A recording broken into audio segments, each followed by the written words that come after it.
Today you are going to learn how I audit a funnel from top to bottom and how you can do the same for your own funnel. What I'm going to share with you today is really a unique process that I use to review funnels for the last 5 years. The funnels that I have audited have doubled their conversion rates, have doubled their sales, and have had an increase of traffic, depending on exactly what was the funnel and what I was looking at. So be prepared, take some notes, because what I'm going to share with you today is so valuable. There are 5 elements that I look at in a funnel, and I'm going to walk you through them one by one. Number 1 is traffic. What is the most important in a funnel when I look at traffic is volume? It could have been anything else, but for me, what I have seen working the best is to first look at the volume. How much traffic is your funnel getting? And this is so important because sometimes people are like, oh, my conversion rate is da da da, or this is the number of sales I'm making. But I'm wondering how many people are actually going through this funnel. So when we look at first the traffic that is going to be exposed to the funnel, it doesn't even mean that this is everyone who is actually going to be in the funnel. So when we look at traffic, we want to have enough people going through this funnel so we can then have more data and we can then increase conversion, increase sales, increase everything in client retention. But we need this traffic. And the traffic, by the way, is how many people are going to be led to the top of your funnel, to the entry of your funnel. And we already have something here, which is not that everyone from this traffic is going to opt in to your funnel. So when you look at your traffic, you want to already imagine that those are all the people that will see your lead magnet or your micro offer that is the top of your funnel. And they may not all purchase this micro offer, or they may not all put their names and their email address to have this free resource that you wanted to give them. So you see, this is why it is important to really see the difference between also a lead and traffic. And here I want to know how much traffic you have. And so we're going to look at very specific data for us to be able to determine how much traffic you have. When we look at the traffic, by the way, it is optional here, depending on where it comes from, to see if we want to add more source of traffic. So something that I look at is, where is this traffic coming from? And if I'm fully honest and transparent with you, as always, I will say that I don't give a shit if the volume of the traffic is good. So what I mean here is that, let's say you have only one platform and your platform is Instagram, and you're having 100 people per day checking your landing page or your sales page is going to be starting the funnel. Then I'm like, okay, we have enough data to start looking at things. So I'm not going to ask you to diversify the source of the traffic. But if someone is not having enough traffic, I'm going to have very specific recommendation depending on the industry of this person, the business model of this person, when I review the funnel, to increase the traffic.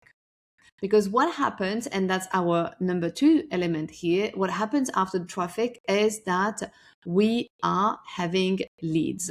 So from this entire traffic that we are having, how many of those people are giving you their name and their email? That is a lead. A lead is when you have a contact, so when you have an email and when you have a name. And so when I am looking at this, I want to see what is the percentage of the people from the traffic who are becoming leads. And so why do you need this? You need this because some people are not going to buy. And so if you are redirecting, by the way, people as the top of your funnel to an $11, $22, $33 offer, you want to have a way to capture them as a lead to capture their contact and their email before they leave. If you are having as the top of your funnel a free offer, such as a lead magnet, then we want to make sure that it is optimized to have the maximum amount of this traffic opting in and giving you their name and their email addresses, because this is then being moved into a platform, your email service provider, where we can track everything. We can track the behavior of people and we can segment them and sort them later. This is such an important part. Okay, so we have the traffic and we have the leads. And when I look at a business who is not having enough leads, what is happening is that they tend to not make enough sales. This is why we want to see where is the problem between the traffic that you're getting and the leads that you're getting, because sometimes it can be a volume of the leads. Sometimes it's also the quality of the leads and who we have attracted. So there are a few different things to be looking at here. And of course, we're going to be looking at the top of the funnel offer, so your micro offer or your lead magnet, but we're also going to look at the messaging around it to see why the traffic is not converting into leads, which is very important. Then from leads, we are going to look at the sales. So this is our point number 3 already. So when we look at our sales, we want to start looking at why are people not buying? And I'm not saying why are people not buying, actually why not everyone is buying. Everyone should be buying. What I'm offering is absolutely amazing, right? And so when people are not buying, there are different reasons and they all make a lot of sense and they are all driven by data. So we have the traffic of the people, then they're becoming a lead, then we are selling them something. We have obviously here a step that can be skipped if you are directing people straight away towards a micro offer or paid offer, then it will be traffic to sales, but I will still want your funnel to be capturing leads. But that's another conversation for another time. But let's look now at the sales. And when I'm auditing a funnel and the traffic is good, people are having leads, I want to see why they're not buying. And so what I'm looking at is your sales process. So this is a time where you're going to share with me everything from your sales process, because if you are having leads, but they're not buying, I want to know what is your sales process. I want to understand, are you doing sales calls? Are you doing DM conversation to sell? Do you have a masterclass with a pitch?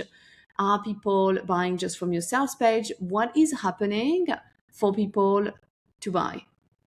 And if you are having already your emails, this will be if they already have a sales made, by the way. If not, this will be in your upsell section that we're going to talk just after. But if we are just looking at the immediate purchase, even without thinking about the emails, what is the process here for them to buy? Because a lot can be done here. A lot can be done here. And even though it is a video that you have on your sales page or a video that they have on at another place, or the pitch again in your DM, in your sales calls, or on your masterclass or your webinar, those are all of the things that I'm looking at to be able to audit your funnel. And then I can give you very detailed recommendation on what to add exactly where, so you are able to increase the sales. When we are then done with this, and this is fixed, meaning that when we look at the traffic that you have, the leads that you have, I'm very happy with the percentage of people who are buying. Then we can move into our upsells. And so our upsells are going to be how we increase the lifetime client value. So how do we increase the amount of time that someone will spend with us, but also the number of offers they're going to buy from us, and so on. It is also a way to deepen relationship. And there are different types of upsells. So first of all, depending on the funnel that you have built or that you are building, here there will be, of course, some things that are going to be a bit different, especially if your funnel is starting on top with a free offer or is starting with a micro offer. This will change a lot of the things that I would probably say around the sales and around the upsells. So something that I want you to understand is that we have upsells that are going to be before the checkout, and we have upsells that are going to be after the checkout, and we have upsells that can be on screens straight away when we buy, and upsells that can be in emails. And we can also have, if someone is not buying the offer or offers that we have offered in our emails, we have a fallback offer. I prefer a fallback offer than a downsell offer as a name, just because downsell for me, it means that people didn't want this, so I'm going to sell them something cheaper, when actually what I'm selling them as a fallback offer a lot of the time is more expensive, because they may have different needs, and people don't buy just cheap stuff. And if you think this, it's more a mindset thing, right? So what I invite you to look at here is the type of upsells that you have. We really look at why are they not taking all of those upsells? What can I tweak in terms of either changing what the upsells are or changing the messaging around the upsells until we see an increase of people taking the upsells? And we have some very specific numbers that we are looking at around how many people we want to take those upsells. So once your numbers are good here, then the last part of our funnel audit is retention. I can't believe I'm doing this in just less than 15 minutes right now. You are welcome. And looking at the last thing, so retention. So now we have people who have entered the funnel from the traffic, becoming a lead, buying from us, being upsold, and we want to see how can they become a client forever, for life. We want to then start looking at refining the design of our offer. And what I mean here is, if you tend to have an all-in-one offer, which means you are teaching everything on the planet that you could in one offer, which can be a mistake, I would look back at the design of the offer to make sure that everyone who is coming in this offer still want to work with me after this offer. So when we look at retention, that's what we look at. What happens when someone bought this offer? Do they continue to buy from me, or do they not continue to buy from me? And how can I increase the number of people who continue to buy from me? Sometimes it's from the design then of the offer, covering maybe too many things. We could just cover maybe 2 things instead of 3, and having another offer after that is going to cover one of the things that we did remove from the main offer. Sometimes it's about working on the client experience. How can I make sure that they have the best experience, that they never want to leave, and that anywhere else that they go, they just think, oh my God, I just absolutely love working with Gwen in X, Y, and Z offer. And this comes from client experience. And it comes from really looking at intentionality, I think, and really looking at how can I make my business so simple. And one of other thing also on retention that I audit is often, what is your plan?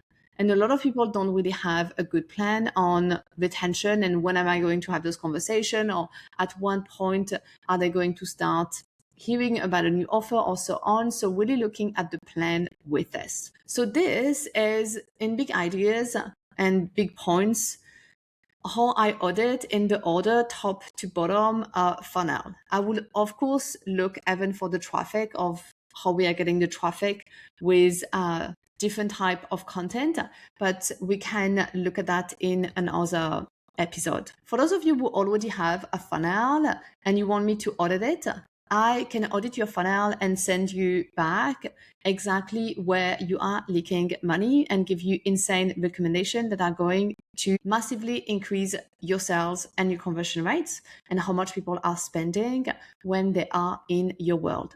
Send me the word audit on Instagram and I will send you all the details. So you send me absolutely everything that you have, and then I send you back all of my recommendations once I have reviewed your entire funnel, which is absolutely everything from your funnel. So DM me the word audit on Instagram, and I will send you all the details on how you can be one of the only 2 people who are going to receive an audit from me. Now go take this, use it, or ask me so I can support you. Bye, everyone.